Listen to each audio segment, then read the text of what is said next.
Sir எனக்கு கோயிலுக்கு போகிறது கூட பிரச்சனை இல்லை சார். எங்கள் அப்பாவும் எங்கள் அம்மாவும் அழிச்சாட்டியம் பண்ணுறாங்க பாருங்கள் சார். எனக்கு அதனாலேயே கோயிலுக்கு போகிறதுக்கு பிடிக்கல சார். என்ன சார் அப்படி ஒரு அழிச்சாட்டியம் பண்ணுறாங்க சார்? அவங்க வந்து வேஷ்டி கட்டிக்கிட்டு பனியன்லாம் போடக்கூடாது, ஷர்ட்டு போட்டு போங்கன்றாங்க சார். அது என்ன சார், கோயிலுக்கு போகும்போது கொஞ்சம் ரிலாக்ஸ்டாக எங்களுக்கு வேண்டிய ட்ரெஸ்ஸை போட்டு லுங்கி கட்டிக்கிட்டு ஜாலியாக போகலாம் இல்லை சார்? கரெக்டு தம்பி, நீங்கள் சொன்னது எல்லாம் கரெக்டு, தப்பே கிடையாது. ஆனால் ஒரு ஸ்கூலில் படிக்கும்போது பார்த்தீங்கன்னா ஸ்போர்ட்ஸ் ட்ரெஸ்ஸுன்னு ஒன்று வச்சுருக்கீங்க, ஸ்கூல் யூனிஃபார்ம்னு ஒன்று வச்சுருக்கீங்க, கேஷுவலாக எங்கேயாவது வெளியே போகணுன்னா அதுக்கு ஒரு ட்ரெஸ்ஸு, கல்யாணத்துக்கு போகணுன்னா அதுக்கு ஒரு ட்ரெஸ்ஸு, இப்படி மாற்றி மாற்றி போட்டுட்ருக்கீங்களே தம்பி.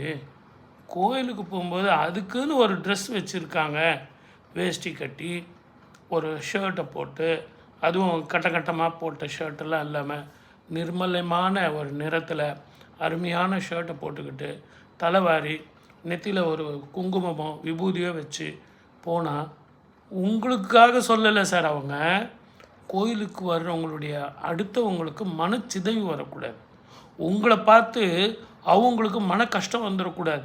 அவங்க எதுக்காக கோவிலுக்கு வந்தாங்க, அவங்களுடைய பர்பஸ் என்ன அப்படிங்கிறத நம்ம ட்ரெஸ்ஸை அவங்களுக்கு எடுத்துடக்கூடாது.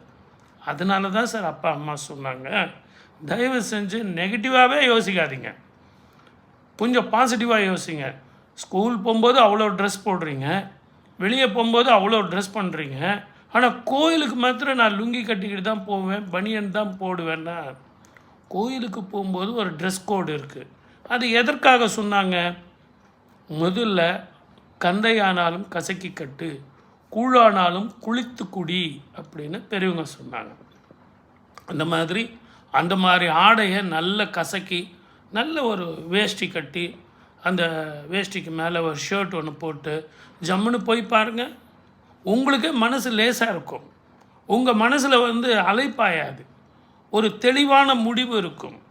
எவ்வளவு தான் அங்கே வந்து உங்களுக்கு டைவர்ஷன் இருந்தாலும் அந்த கோவில்களில் சக்தி ஒருமுகப்படக்கூடிய அந்த கருவறையில் போய் நிற்கும்போது உங்கள் ட்ரெஸ் கோட் அடுத்தவங்களுக்கு சந்தோஷத்தை கொடுக்கும், உங்களுக்கும் மன நிம்மதியை கொடுக்கும்.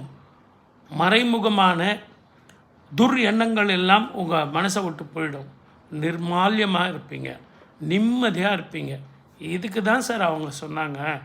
நீங்கள் ஒரு நாள் போட்டு பாருங்கள், அந்த டிஃப்ரெண்ட்டை நீங்கள் உணர்ந்தீங்கன்னா அதுக்கப்புறம் கண்டினியூ பண்ணுங்கள். சப்போஸ் அப்படி இல்லை சார், அதெல்லாம் ஒன்றும் இல்லை சார் நீங்கள் சொல்கிறதெல்லாம் அப்படின்னா விட்டுருங்க.